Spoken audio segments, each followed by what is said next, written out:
பாருங்கள் பிள்ளைங்களா, நான் வந்து தேங்காய் எண்ணெய் வீட்டிலே ரெடி பண்ண தேங்காய் எண்ணெய் தான்.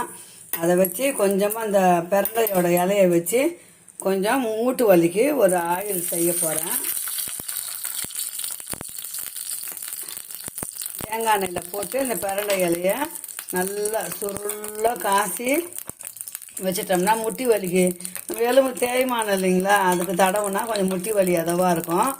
எண்ணெய் நல்லா காயணுங்க. காஞ்சி இந்த பெரண்டையோட இலை வந்து இப்போ அப்படியே ப்ரௌன் கலராக ஆகணும். ஆயிடுச்சுன்னா நம்ம எடுத்து வடிகட்டி ஊற்றி வச்சுக்கலாம். ஊற்றி வச்சிட்டோம்னா தேவைப்படும் போது நம்ம முட்டி வலிக்கும் போது எடுத்து நம்ம தடவிக்கலாம். பாருங்கள், கொதிக்குது பாருங்கள்.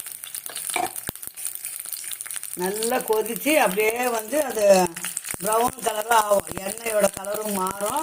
நம்ம அதை எடுத்து முட்டி வலி தடவினோம்னா முட்டி வலிக்கு அதவாக இருக்கும். ஹோம்மேடு நான் செய்கிறது எல்லாமே வீட்டில் யூஸ்ஃபுல்லாக தான் செய்கிறேன் பிள்ளைங்களா. பாருங்கள், செய்துட்டு அம்மா எப்படி இருக்குதுன்னு சொல்கிறேன் உங்கள்கிட்ட. இப்போ நல்லா இலையோட கலர் மாறிடுச்சு பாருங்கள்.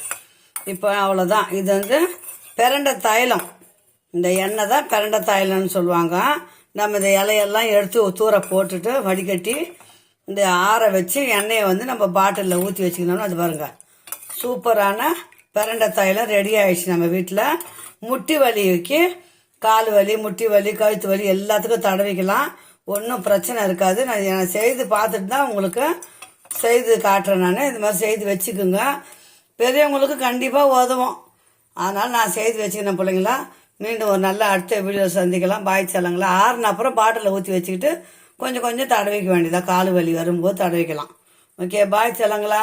இந்த வீடியோ இதோட முடிச்சா மீண்டும் ஒரு அடுத்த நல்ல வீடியோ சந்திக்கலாம். பாய்.